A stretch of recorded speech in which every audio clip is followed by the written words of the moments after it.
Hey there, folks. This is Brock Chart, and coming at you with another pop tutorial. This one is Sierra Nevada from Five Finger Pop Book 2.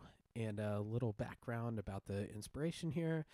It is another Latin pop hit, kind of in that reggaeton style, and yeah, very kind of similar flavors to like Despacito, or some of the samples that like artists like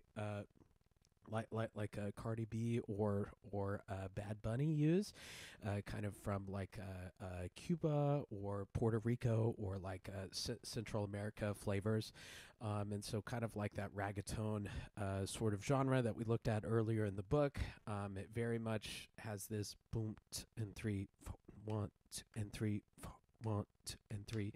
So that is very popular there. And so a couple of things to be cautious about before you play this is syncopation.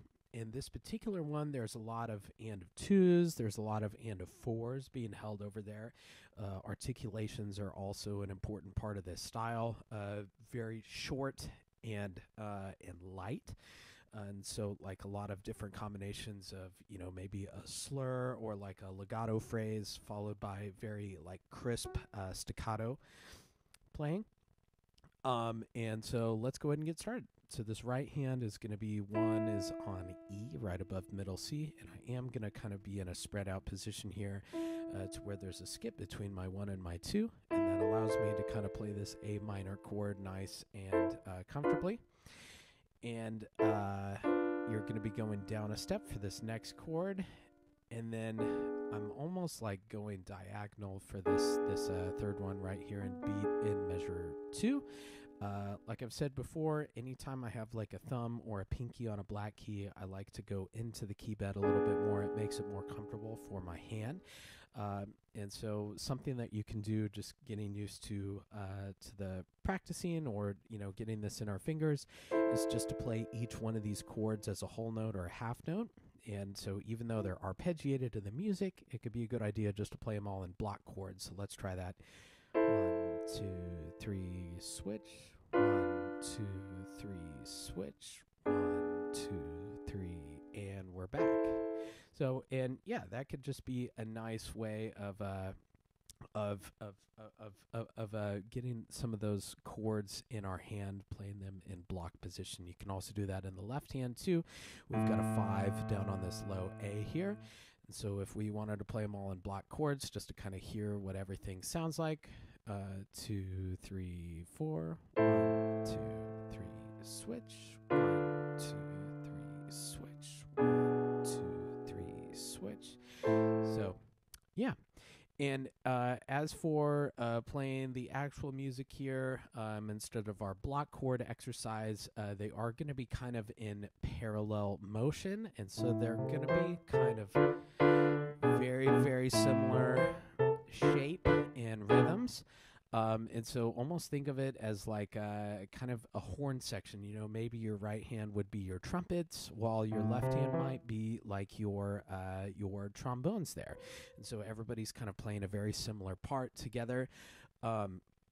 Anytime that I have something in like parallel motion where hands are kind of doing the exact same thing, I recommend kind of mentally leading with your weaker hand. I am a right-handed pianist, and so my left hand is just like a little bit weaker.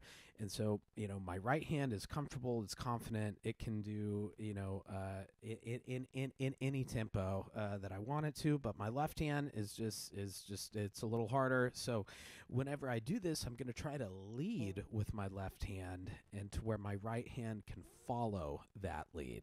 So it's a lot easier for that to happen than for your left hand to constantly be, sometimes it's just not able to go as fast as the right hand. And so just having the your non-dominant hand be the leader, it usually is it just works better for some reason. So yeah, you might try that kind of mental exercise. So this will be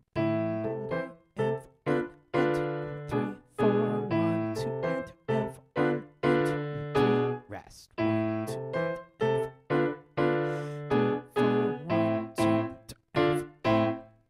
So yeah, you were hearing those different articulations there. Watch out for those and of fours, those and of twos there. And so yeah, you can always slow those down. Watch out for some of those dynamic things. We are growing in 5 and 6, and then to a fortissimo right in measure 7. Let's see. The real melody kind of happens, pickups going into measure 9. So this will be 1, 2, 3.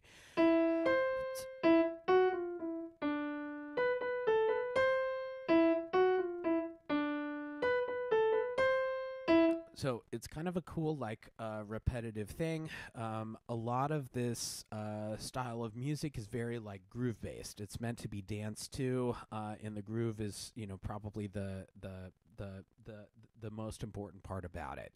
And so, even though you're playing all of that in the right hand, I'm really thinking of it as two different roles.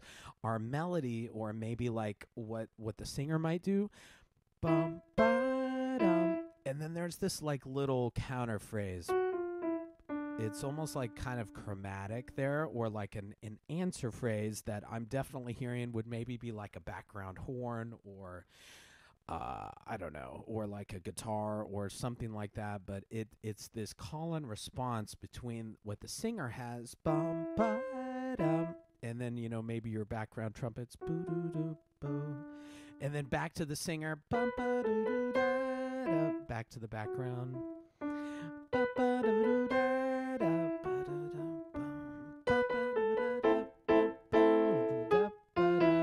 So hopefully you can kind of hear those two different layers, even though they're happening in the same hand.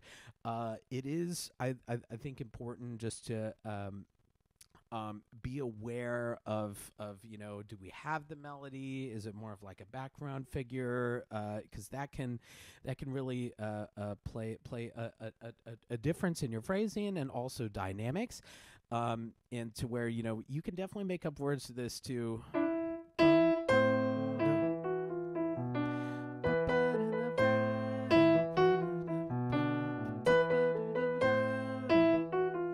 So hopefully you can kind of hear that every time I do this like little thing. It's a little bit softer. It's a little bit softer because it is more of like a background figure that would be in a different instrument there. So your left hand is just kind of doing these fifths, more or less, in half notes, just kind of keeping the beat, as our bass player would be. And then we have this hit, this rhythmic figure that is kind of similar to our intro a little bit, right in 15. Ba, ba, ba, da, ba, dum. So be careful about the articulations there. We've seen this marking a couple of times. Right there on 15, we have this caret above the note, and there's two different words for that. There's the correct term, I think, is a marcato marking. A lot of jazzers will call it a house top, and it's just it's kind of accented, and it is a short note, but it has a little bit more length on it. So I like to think short and fat, and so it's not as clipped as a staccato. It's not, it's so just a little bit more weight to it, a little bit more length there. Good. So I think that'll take us through the first page, and then it kind of repeats a little bit. So pickups into 17 is very similar to like that first verse, where we have that singing texture followed by this little kind of almost chromatic background. And then in 23, we have this again. And then we have the hands kind of split to where your left hand is going down to a pretty low A, and your right hand is going up an octave. So it's very similar to the beginning, but instead of your left hand doing like that parallel motion where it's kind of doing the same thing, that left hand is kind of continuing its bass roll, doing those half notes there down low. So it's a little combination of like the intro in the right hand and then what the left hand is doing during the verse. But something kind of interesting, I guess, stylistically is that intro, and the right hand is doing it here at the end too. Some people might call it a montuno, and a montuno is found like in Cuban music, and it's very cool. It's like a rhythmic thing that's usually it is in the piano, and sometimes you hear it like in a chromatic way.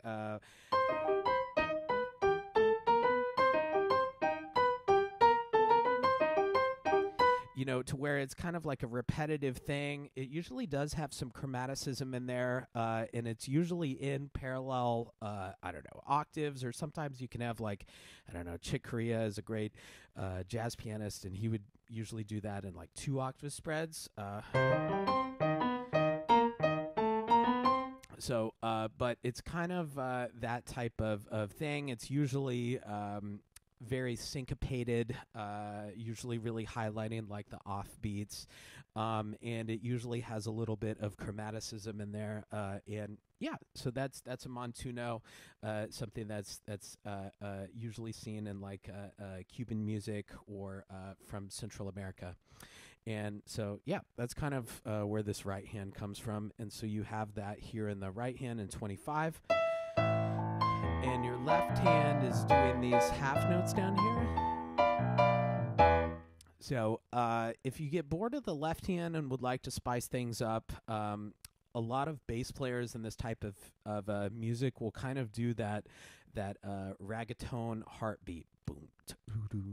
Boom, and 3, 1, and 3. So if you don't want to just do regular half notes and you feel like spicing it up a little bit, you could do 1, 2, and 3, 1, 2, and 3, 1, 2, and 3. So, you know, I'm not changing the notes, but I'm just adding a little bit different rhythm there. So yeah, if you wanted to try something different, feel free, go for it. And yes, watch out for the dynamics there. We do have that build right in like 29 and 30, leading to that very fortissimo, very last measure. So, and I think that'll do it for Sierra Nevada. Oh, I hope this video helped you learn a couple things here, and I appreciate you tuning in. Hope you have fun with the tune, and I'll see you in the next one. Thank you.